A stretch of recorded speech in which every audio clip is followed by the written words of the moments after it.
अस्सलाम वालेकुम जी। बिस्मिल्लाहिर्रहमानिर्रहीम। आज हम करेंगे पहले एक एग्ज़ाम्पल, फिर उसके बाद टॉपिक करते हैं। एग्ज़ाम्पल्स भी हम साथ साथ करते जा रहे हैं, जो हमारी बुक में उसने दी हुई हैं।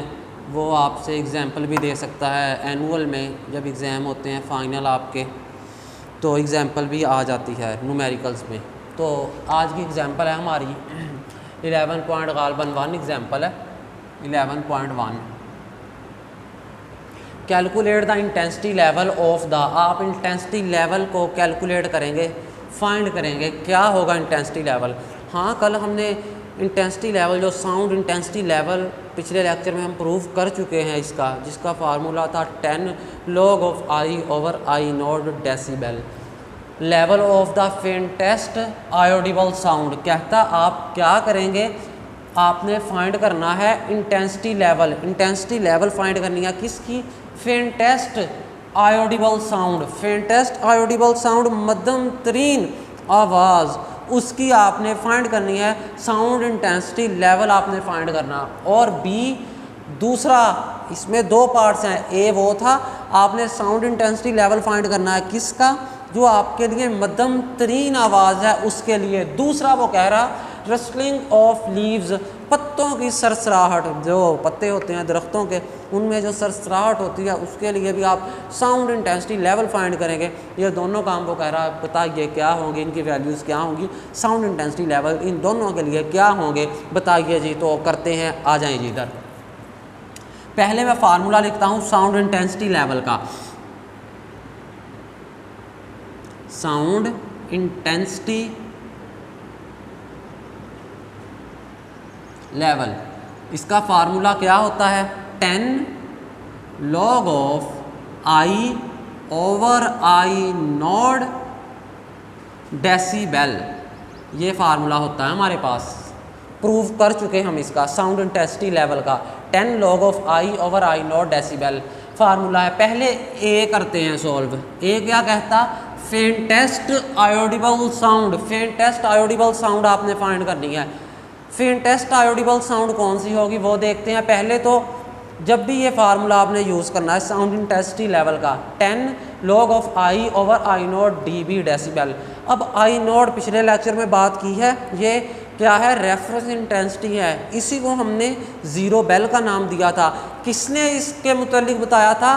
किसके नाम से ये मंसूब है? अलेक्जेंडर ग्राहम बेल के नाम से। उसने कहा था जी, इसीलिए इससे रेफरेंस रखा गया इंटेंसिटी।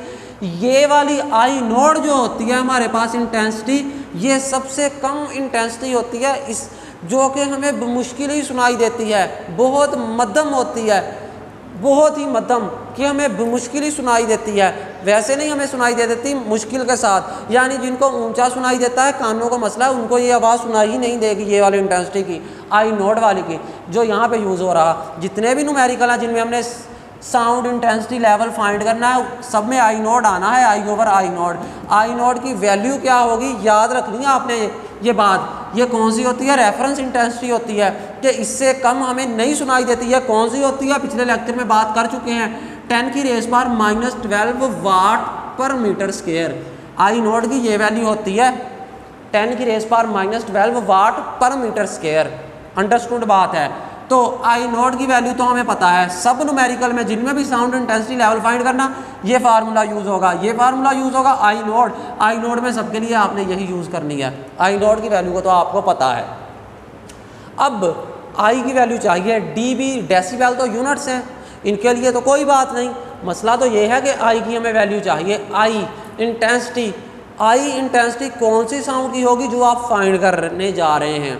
आप कौन से साउंड के ये फाइंड करने जा रहे हैं? Sound intensity level. कौन से साउंड का इंटेंसिटी लेवल फाइंड करने जा रहे हैं? Faintest Audible sound. Faintest Audible sound, वो साउंड जो आपको मुश्किल से ही सुनाई देती है, जो आपको मुश्किल से सुनाई दे रही, यानी वो शख्स जिसको ऊंचा सुनाई देता है उसको ये आवाज़ सुनाई नहीं देगी। ये आवाज़ जो मध्यम तरीन है, फेंटेस्ट ऑडिबल साउंड, उसके लिए आपने साउंड इंटेंसिटी लेवल फाइंड करना है। यानी आई क्या है आपके पास? इस केस में फेंटेस्ट ऑडिबल साउंड है। फेंटेस्ट ऑडिबल साउंड कौन सी होती है? जो मध्यम तरीन होती है। बता के तो हटा ये है। इसका मतलब हाँ, इस केस में ए वाले में आई नोट तो सब में यही है, यहाँ पे आई भी यही है। हेयर आप लिखेंगे यहाँ पे हेयर आई इंटेंसिटी, ये वाली आई कौन सी इंटेंसिटी है? Faintest Audible sound. Hair I is the faintest Audible sound, faintest Audible sound. यहाँ पे आई जो है आपके पास फेंटेस्ट ऑडिबल साउंड है। अगर ये फेंटेस्ट ऑडिबल साउंड है, फेंटेस्ट ऑडिबल साउंड तो हमें पता है कि आई नोट होती है, यानी क्या मतलब इस केस में आई जो है इंटेंसिटी इक्वल है आई नोट के। फेंटेस्ट ऑडिबल साउंड आई नोट होती है, लेकिन वो कह रहा यहाँ पे आपने फेंटेस्ट ऑडिबल साउंड की तो वैल्यू फाइंड करनी है। इसका मतलब आई जो है हमारे इस केस में किसके इक्वल है? I is equal to I naught के इक्वल है। अगर I is equal to I naught के इक्वल है तो यहाँ पे वैल्यू पुट कर दें, साउंड इंटेंसिटी लेवल, और यहाँ पे फिर आई अगर आई नोट के इक्वल है तो faintest Audible sound, faintest Audible sound कौन सी होती है? 10⁻⁻12 वाट पर मीटर स्क्वायर। यहाँ पे 10⁻⁻12 वाट पर मीटर स्क्वायर आई की जगह पे आ जाएगा। इस फार्मूले में वैल्यूज पुट करते हैं। फार्मूला क्या कहता है? 10 log of I over I naught. I इस केस में आई क्या है? Here I is the intensity of the faintest, यहाँ पे इंटेंसिटी है किसकी? फेंटेस्ट साउंड आपके पास है जी। इंटेंसिटी किसकी है? फेंटेस्ट ऑडिबल साउंड की ये इंटेंसिटी है। फेंटेस्ट ऑडिबल साउंड की इंटेंसिटी आई, फिर फेंटेस्ट ऑडिबल साउंड की इंटेंसिटी कितनी होती है? ये वाली वैल्यू। यहाँ पे आप आई की जगह पे ये वैल्यू पुट कर देंगे। क्या वैल्यू है? 10⁻⁻12। आई की जगह पे आपने ये वैल्यू पुट कर दी। ओवर आई नोट भी तो है, आई नोट की जगह पे क्या वैल्यू आएगी? आई नोट तो अंडरस्टूड है, ये तो होती ही ये है 10⁻⁻12। 10⁻⁻12 ये आ गई इसकी वैल्यू हमारे पास 10⁻⁻12 और साथ डेसीबल। अब 10 log ऑफ, यहाँ पे 10⁻⁻12 से 10⁻⁻12 कैंसिल हो गया, log ऑफ 1 आ गया, डेसीबल भी साथ आ जाएगा, is equal to 10 log of 1। 1 का log ले 0 होता है, पता ही है हमें, तो 10 को जब 0 से मल्टीप्लाई करेंगे 0, यानी यहाँ पे हमारे पास इसका आंस क्या आया? यहाँ पे हमारे पास इसका आंस आया है 0 डेसीबल। 0 डेसीबल ये ए का आया आंस। ये कौन सी साउंड इंटेंसिटी लेवल किसका आया है? फेंटेस्ट ऑडिबल साउंड का हमारे पास आंस आया 0 डेसीबल। अभी बी तो रहता है रस्टलिंग ऑफ लीव्स, तो हमने अभी इसकी साउंड इंटेंसिटी लेवल तो फाइंड करना, ए हो गया, बी रहता है, अब वो करते हैं। समझ आ गई है आपको? अब मैं रेस करने जा रहा हूँ क्योंकि हमने नेक्स्ट भी अभी इसका पार्ट करना है, 2 पार्ट जो है।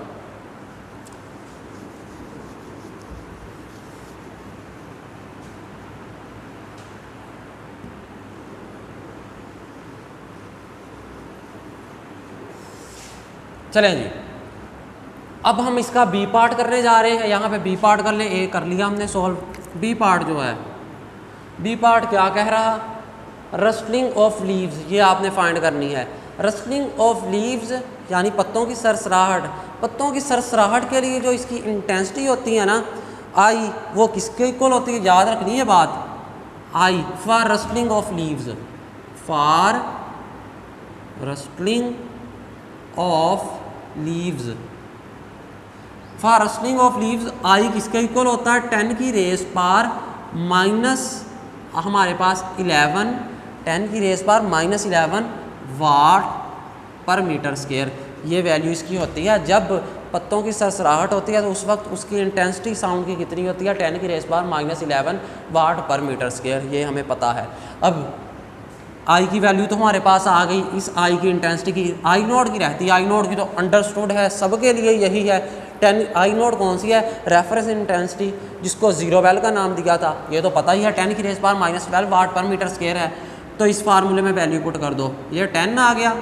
लॉग ऑफ आई, आई यहाँ पे कौन सी है? Intensity of the rustling of leaves, वो कितनी है? 10 की रेस पावर माइनस 11, तो 10 की रेस पावर माइनस 11 आ गया। Over I naught, I note कितनी वैल्यू है?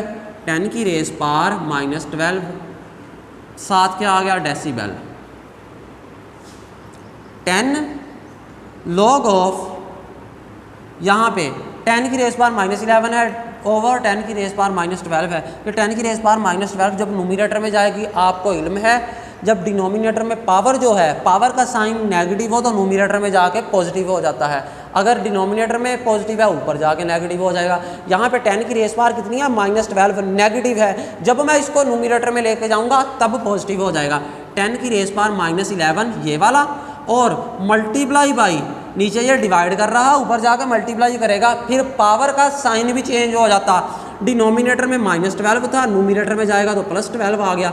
आपको पता है अगर एक टर्म हो प्लस का साइन लगाते नहीं हैं, अंडरस्टूड बात है, प्लस ही है जिसके साथ कोई साइन नहीं, तो ये आ गया 10 log ऑफ, अब 10 की रेस पावर -11 मल्टीप्लाई बाई 10 की रेस पावर -12, ये लिखा हुआ जी 10 की रेस पावर -11 मल्टीप्लाई बाई 10 की रेस पावर 12।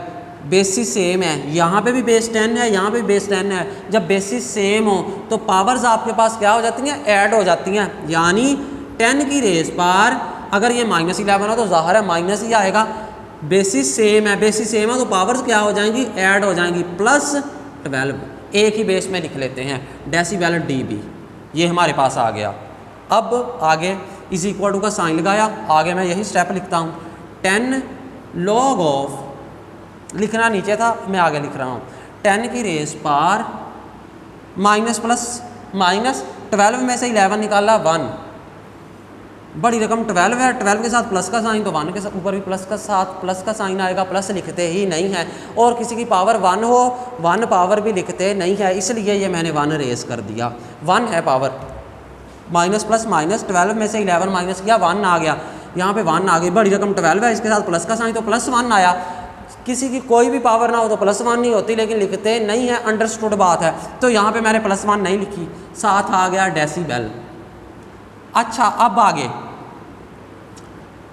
10 log ऑफ 10 का जब आप log लेते हैं तो कितना आता है? 1।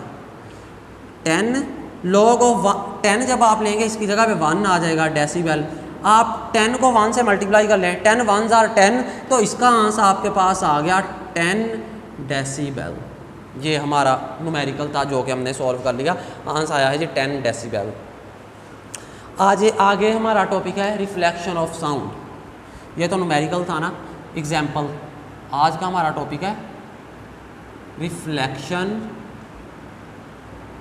ऑफ साउंड, किस साउंड की रिफ्लेक्शन, यानी रिफ्लेक्ट होना, एक मीडियम के साथ टकरा के फिर पहले मीडियम में वापस आना, ये रिफ्लेक्शन ऑफ साउंड होगी।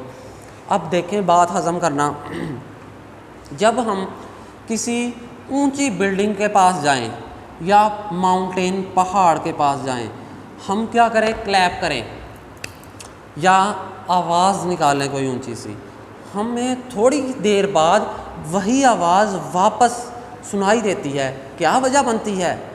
कौन सा फेनोमिना हुआ कि हमने उधर ताली बजाई या कोई आवाज़ दी किसी को, लेकिन थोड़ी ही देर बाद, कुछ लम्हात के बाद हमें वही आवाज़ सुनाई दी, हमारी समातों के साथ आके दोबारा वही आवाज़ टकराई। क्या वजह बनी? जब हम ऊंचे कोई बिल्डिंग के पास हों या किसी पहाड़ के पास हों तब ये काम होता है। क्या वजह बनती है कि वही आवाज़ आपको थोड़ी देर बाद सुनाई दे, इसे बोलते हैं इको। इसे हम क्या नाम देंगे जी? Echo of sound. ये इको है किसका? साउंड का, जो कि आपको सुनाई देता है थोड़ी सी देर के बाद। अच्छा, ये हमने बात कर ली। अब रिफ्लेक्शन ऑफ साउंड की डेफिनेशन पे मैं बात करता हूँ कि डेफिनेशन रिफ्लेक्शन ऑफ साउंड की डेफिनेशन हमारे पास क्या होगी कि क्या है जी रिफ्लेक्शन ऑफ साउंड, किस तरह साउंड जो है रिफ्लेक्ट होता है जब वो एक मीडियम के साथ जाकर टकराए फिर पहले ही मीडियम में वापस आ जाए। रिफ्लेक्शन इसे कहते हैं कि जब कोई आपके पास रे है या वेव है जाके किसी मीडियम के साथ टकराए, टकराने के बाद फिर पहले ही मीडियम में वापस आ जाए, इसे बोलते हैं रिफ्लेक्शन हो रही है। आप मुझे देख रहे हैं, रिफ्लेक्शन हो रही है, वहाँ से लाइट आ रही है, इन आके मेरे ऊपर टकराई, टकराने के बाद दोबारा कैमरे में जो है इंटर हो रही हैं, लाइट्स जो है आ रही, आप मुझे देख रहे। अगर फेस टू फेस देख रहे हैं तो किस तरह होता है, लाइट रेज आके टकराती हैं, टकराने के बाद वही लाइट रेज आंखों में जा रही होती हैं तो देख रहे होते हैं हम, ये रिफ्लेक्शन हो रही होती है। तो रिफ्लेक्शन ऑफ साउंड की डेफिनेशन क्या होगी? When sound is incident on, when, अब मैं डेफिनेशन लिखने जा रहा हूँ, when sound is incident on, when sound is incident on one medium, जब साउंड एक मीडियम के साथ जाकर टकराए, on the surface of medium, on the surface of medium, जब साउंड किसी सरफेस ऑफ मीडियम के साथ जाकर टकराए, it bounce back, it bounce back into the first medium, into the first medium, ये दोबारा पहले ही मीडियम में वापस आ जाए, into the first medium is called reflection of sound. मैं बताता हूँ क्या कह रहा, is called reflection of sound, ये साउंड की रिफ्लेक्शन है और इसी को इको का भी नाम देते हैं। रिफ्लेक्शन ऑफ साउंड की डेफिनेशन वो किस तरह कर रहा, कह रहा आपके पास जब एक आवाज़ है, साउंड, वो जाए किसी मीडियम की सरफेस के साथ जाकर टकराए, टकराने के बाद पहले वाले मीडियम में ही फिर दोबारा वापस आ जाए, इसे बोलते हैं साउंड रिफ्लेक्ट हो रही है। This phenomena is called reflection of sound. इसको हम, इस मजहर को हम क्या कहते हैं? ये रिफ्लेक्शन ऑफ साउंड है। मैंने क्या बात की, जब हम बोल रहे हैं कहीं पे जाके, ऊंची सी बिल्डिंग हो, पहाड़ हो, वहाँ पे जाके बोल रहे हैं या ताली बजाएं, क्या होती है? वो आवाज़ जाती है जाके उस टाल बिल्डिंग के साथ टकराई, टकराने के बाद दोबारा पहले मीडियम में ही, पहला मीडियम क्या है? देखें, ये एक मीडियम है हवा, एयर, ये एक मीडियम है, यहाँ पे एक दीवार, ये भी एक मीडियम है। आवाज़ गई, साउंड इस मीडियम के साथ जाकर टकराई, टकराने के बाद पहले मीडियम में ही दोबारा वापस आ गई। इसका मतलब क्या हो रहा है? ये रिफ्लेक्शन हो रही है कि आवाज़ मेरे मुंह से निकली, निकलने के बाद जाकर टकराई एक मीडियम के साथ। पहला मीडियम कौन सा था? ये एयर, हवा जो यहाँ पे मौजूद है, हवा में से मूव करती हुई एक और मीडियम के साथ जाकर टकराई, टकराने के बाद पहले वाले मीडियम में ही दोबारा वापस आ जाए, दोबारा जब वापस आएगी हमें फिर सुनाई देगी, उसको हम क्या कह देंगे? This phenomena is called reflection of sound. इसको हम रिफ्लेक्शन ऑफ साउंड का नाम देंगे कि साउंड रिफ्लेक्ट हो रही है। कैसे? जब वो एक मीडियम के साथ टकराने के बाद दोबारा फिर पहले वाले मीडियम में ही वापस आ जाए, उसको हम क्या बोलेंगे? Reflection of sound. ये हो गया। अब थोड़ी सी और बात कर लें। जब हम बोलते हैं, हमारे कानों में, दिमाग के अंदर ना जब आवाज़ सुनाई देती है, हमारे कानों से दिमाग में पहुंच जाती है, वो आवाज़ 0.1 सेकेंड तक उसकी सेंसेशन हमारे दिमागों में रहती है। Sensation of sound persist in our air, in our brain. हमारे दिमाग में कितनी देर तक रहती है? 0.1 सेकेंड, 1 सेकेंड के 10वें हिस्से तक हमारे कानों के अंदर रहती है। Sensation of sound, sensation of sound, of sound remain रहती है in our air, in our brain, our brain. हमारे दिमाग के अंदर कितनी देर तक रहती है?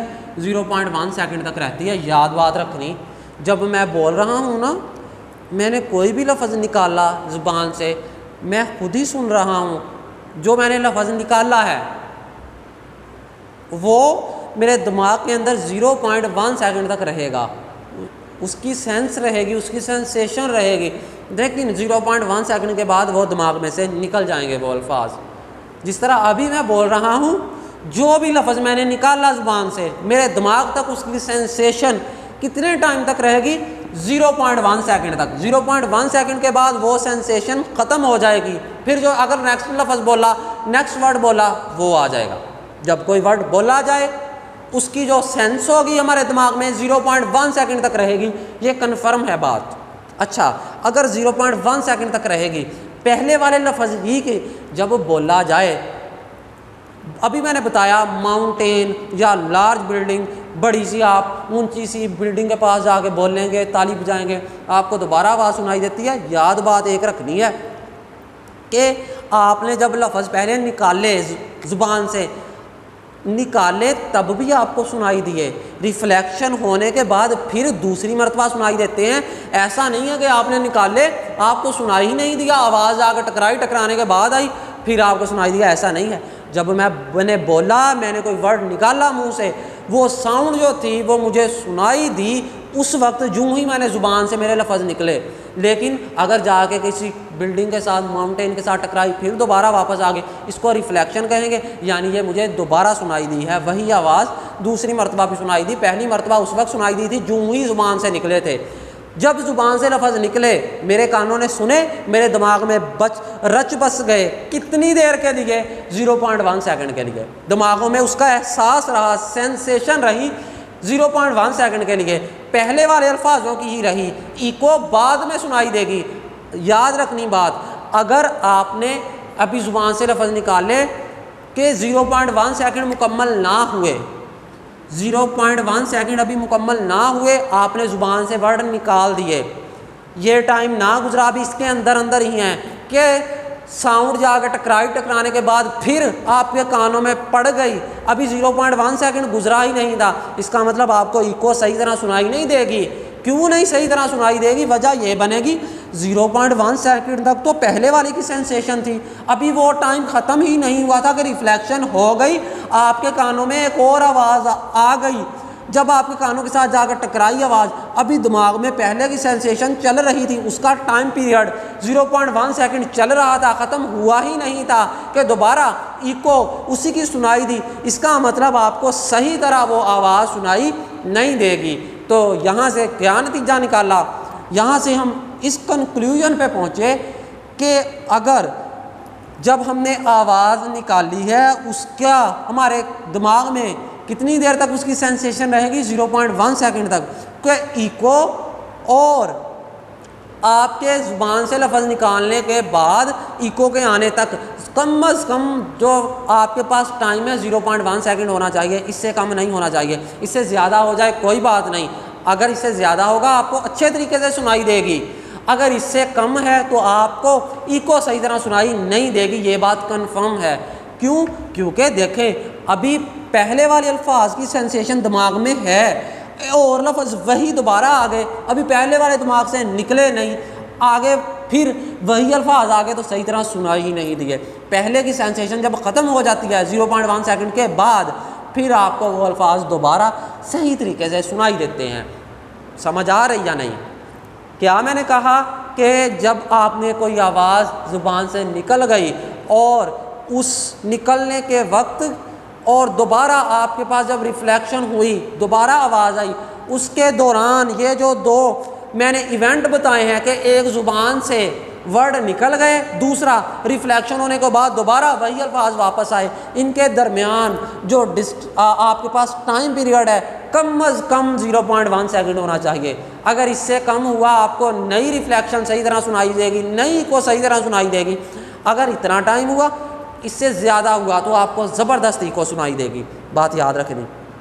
0.1 सेकंड तक ये जो पहले की सेंसेशन रहती है, ये हमने बात कर ली कि कम अज़ कम आपकी ज़ुबान से निकले हुए अल्फाज और इको के दोबारा आने तक, आपके कानों में सुनाई देने तक, इनके दरमियान जो टाइम है 0.1 सेकंड का कम अज़ कम होना चाहिए। इससे ज़्यादा होगा तो आपको इको अच्छी सुनाई देगी, अगर इससे कम हुआ तो आपको इको अच्छी सुनाई नहीं देगी। ये हमने बात कर ली। अच्छा, अब आवाज़ की भी ज़ाहिर है, बोल रहा हूँ स्पीड है, कहते हैं वो बड़ा तेज़ तेज़ बोलता है, बड़ी स्पीड के साथ बोलता है। आवाज़ की भी, साउंड की भी एक स्पीड होती है। तो साउंड की अगर स्पीड होती है, रूम टेम्परेचर में 1 एटमॉस्फेरिक अगर हमारे पास प्रेशर है, प्रेशर कितना है जी? प्रेशर आपके पास है 1 एटमॉस्फेरिक, 1 एटमॉस्फेयर प्रेशर है, और आपके पास जो साउंड की स्पीड है वो है 340 मीटर पर सेकंड। ये आपके पास स्पीड ऑफ साउंड है ये, और आपके पास एटमॉस्फेरिक प्रेशर कितना है 1, और टाइम पीरियड कितना है 0.1 सेकंड। 0.1 सेकंड ही बताया ना जो सेंसेशन रहती है। साउंड की जो स्पीड है रूम टेम्परेचर में, मैंने कहा रूम टेम्परेचर में स्पीड ऑफ साउंड 340 मीटर पर सेकंड, प्रेशर कितना 1 एटमॉस्फेरिक, 1 एटमॉस्फेरिक प्रेशर है, और आपके पास स्पीड 340 मीटर पर सेकंड है। तो कितना डिस्टेंस कवर होगा? अब देखें, प्रेशर है आपके पास, प्रेशर कितना है आपके पास? प्रेशर 1 एटमॉस्फेरिक, 1 एटमॉस्फेयर प्रेशर है, और स्पीड कितनी है? स्पीड है आपके पास 340 मीटर पर second. Sensation of sound, time कितनी देर तक चाहिए, कम से कम 0.1 सेकंड होना चाहिए टाइम, 0.1 सेकंड। और टेम्परेचर कितना है, room temperature, room temperature, room temperature. तो यहाँ पे डिस्टेंस कितना होगा, अब फार्मूला पढ़ा है 9th क्लास में, डिस्टेंस का S is equal to V T, जो S होता है वी टी के इक्वल होता है। S डिस्टेंस होगा, V speed, T time. Speed V, speed कितनी है 340 मल्टीप्लाई बाय T, टाइम कितना है, टाइम 0.1 सेकेंड। अब 340 को जब आप 0.1 से मल्टीप्लाई करेंगे ना, आपके पास आंसर आ जाएगा 34। ये आपके पास डिस्टेंस जो है कितना आया, 34 metre. S is equal to 34 metre, ये आपके पास डिस्टेंस आया है कितना, 34 मीटर। ये मैं क्यों बात कर रहा, ये बात करने का मकसद क्या, इस बात करने का मकसद कुछ ये है कि आपके पास जो स्पीड ऑफ साउंड है वो है 340 और जो टाइम है वो 0.1 सेकंड है। मैं ये देखना चाहता हूँ एक्चुअली इसको यूज़ करते हुए कि कितना डिस्टेंस हो कि आपको इको सही सुनाई दे। देखिए अब आप बिल्कुल ही दीवार के साथ मुंह लगा के लग जाएं जी बोलने, तो सही तरह इको नहीं सुनाई देगी।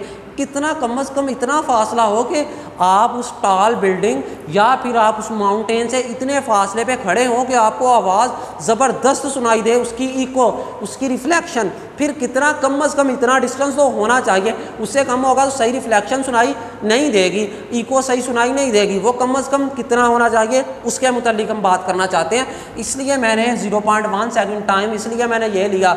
स्पीड ऑफ साउंड मैंने रूम टेम्परेचर पे ली है, रूम टेम्परेचर और स्पीड ऑफ साउंड जो रूम टेम्परेचर पे 340 मीटर पर सेकंड होगी, यूँ डिस्टेंस आया 34 मीटर। यानी आपके पास रूम टेम्परेचर पे डिस्टेंस जो होगा कौन कवर करेगा, साउंड, वो कितना करेगा 34 मीटर। कितने टाइम में, 0.1 सेकंड में डिस्टेंस कवर होगा 34 मीटर। कितने टाइम में, 0.1 सेकंड में। यानी 0.1 सेकंड में साउंड ने इतना डिस्टेंस कवर करना है 34 मीटर। मैंने आवाज़ निकाल ली, जब बोला साउंड मूव कर रहा है आगे की जानिब, गया जाके मूव करता करता दीवार के साथ टकराया, टकराने के बाद फिर साउंड इधर को मूव कर रहा, फिर मेरे कानों में सुनाई दिया। तो साउंड मैंने यहाँ से बोला, जब मैं बोल रहा हूँ साउंड आगे की जानिब जा रहा है। अगर यूँ मैं मुँह करके इस तरफ बोलूँ, साउंड ने आगे की तरफ मूव किया, डिस्टेंस कवर किया। साउंड जब जहाँ से क्रिएट हो रहा है, साउंड ने वहाँ से निकलना, वहाँ से मूव कर रहा है। मूव करता करता आगे एक जाके टकराएगा किसी चीज़ के साथ, फिर दोबारा आएगा। यानी साउंड को जाने में भी डिस्टेंस कवर करना पड़ता, आने में भी। यहाँ पे मैं कोई चीज़ उठा लूँ, वहाँ पे मैं बोलूँ, जब बोला तो आवाज़ जाके उसके साथ टकराई, टकराने के बाद फिर दोबारा वापस आई। यानी आवाज़ ने 2 डिस्टेंसेस कवर किए। कौन कौन से फासले, एक जाने के लिए और एक आने के लिए। गई भी आवाज़ और दोबारा आई है, फिर ही को सुनाई दी है। 2 आपके पास उसने डिस्टेंसेस कवर किए हैं, वो दोनों को मिलाया, फिर 34 मीटर बना है। अगर फिर 34 मीटर बना तो जहाँ से आप बोल रहे हैं और जहाँ से रिफ्लेक्शन हो रही है उनके दरमियान डिस्टेंस कितना होगा, इसका हाफ ले लो। ज़ाहरी बात है इसका हाफ लेंगे, क्योंकि ये वो साउंड है, अगर लेट या यहाँ से साउंड क्रिएट हो रहा, यहाँ से आवाज़ निकल रही है जी, ये यहाँ से आवाज़ निकली, ये एक माउंटेन है, टाल बिल्डिंग है, आवाज़ यहाँ से प्रोड्यूस हुई, आवाज़ गई, टकराई, टकराने के बाद फिर वापस आई। देखो आवाज़, साउंड को 2 डिस्टेंसेस कवर करने पड़े, जाने के लिए भी, दोबारा वापस आने के लिए भी। साउंड ने ये भी कवर किया, आने के लिए दोबारा, ये दोनों को मिलाया जाए तो फिर बनाया 34 मीटर। लेकिन मुझे सिर्फ इतना डिस्टेंस चाहिए कि इन दोनों के दरमियान कितना है। साउंड ने जाने के लिए भी फासला कवर किया, आने के लिए भी फासला कवर किया। मुझे तो ये चाहिए कि यहाँ से वहाँ तक कितना होगा। साउंड को जाने के लिए भी डिस्टेंस लग रहा, आने के लिए भी यह डिस्टेंस कवर कर रहा है, लेकिन मुझे तो सिर्फ इतना डिस्टेंस चाहिए। कितना है, ये डबल बता रहा है, ये डबल साउंड डिस्टेंस कवर करता है, क्योंकि यहाँ से क्रिएट हुआ जाके टकराया, फिर मेरे पास आया। इसने जाने के लिए, आने के लिए भी डिस्टेंस कवर किया, जाने के लिए भी किया, डबल किया। लेकिन मुझे तो यहाँ से लेके वहाँ तक डिस्टेंस चाहिए। इसका मतलब आप क्या करें, हाफ उसका कर ले, 2 पे डिवाइड करवा दे। तो मुझे अब डिस्टेंस चाहिए, 2 पे जब डिवाइड करवा दूंगा 34/2, ये 17 मीटर आ जाएगा। यहाँ से आपने निकाला 17 मीटर, ये वो डिस्टेंस होगा जिसके लिए आप अच्छी रिफ्लेक्शन, अच्छा इको सुन सकते हैं। अगर इससे कम होगा तो सही नहीं सुनाई देगी। यानी अगर आप रिफ्लेक्शन इको सुनना चाहते हैं तो एक जहाँ से पॉइंट से जहाँ से आवाज़ जो है साउंड प्रोड्यूस हो रही है, यानी जहाँ से आप बोल रहे हैं वहाँ से और उस पहाड़ उस टाल बिल्डिंग के दरमियान जो डिस्टेंस होना चाहिए, कितना होना चाहिए 17 मीटर। अगर इतना होगा आपको रिफ्लेक्शन बिल्कुल सही सुनाई देगी। अगर इससे कम हुआ तो सही तरह फिर सुनाई नहीं देगी। इतना होना चाहिए, वो कितना है 17 मीटर। और आप एक आवाज़ को एक दफ़ा सुना, रिफ्लेक्शन कहलाया। आप एक आवाज़ को एक से ज़्यादा दफ़ा भी सुन सकते हैं। याद रखनी बात कि आप इको में भी heard more than once due to successive और मल्टीपल रिफ्लेक्शन। आप मल्टीपल रिफ्लेक्शन की वजह से एक से ज़्यादा दफ़ा भी कोई साउंड को सुन सकते हैं। उसे हम क्या बोलेंगे? उसे हम बोलेंगे मल्टीपल रिफ्लेक्शन। मल्टीपल रिफ्लेक्शन या इसे सक्सेसिव रिफ्लेक्शन भी बोलेंगे। मल्टीपल रिफ्लेक्शन के ज़रिए से या सक्सेसिव रिफ्लेक्शन इसे कहेंगे, इसके ज़रिए से एक आवाज़ को आप एक से ज़्यादा दफ़ा भी सुन सकते हैं। अगर आप एक आवाज़ को एक से ज़्यादा दफ़ा सुन सकें, इसका मतलब वहाँ पे रिफ्लेक्शन नहीं बल्कि मल्टीपल रिफ्लेक्शन हो रही है, ज़्यादा दफ़ा हो रही है, या उसको एक और नाम भी दे सकते हैं, वो होगा सक्सेसिव रिफ्लेक्शन। ये था हमारा आज का टॉपिक जिसमें हमने न्यूमेरिकल किया और रिफ्लेक्शन ऑफ साउंड पढ़ा। ये आपने कर लेना, साथ साथ पढ़ते जाएँ, अदरवाइज़ बाद में मुश्किल होगी। चलें जी, ये आपने काम कर लेना। अल्लाह हाफिज़।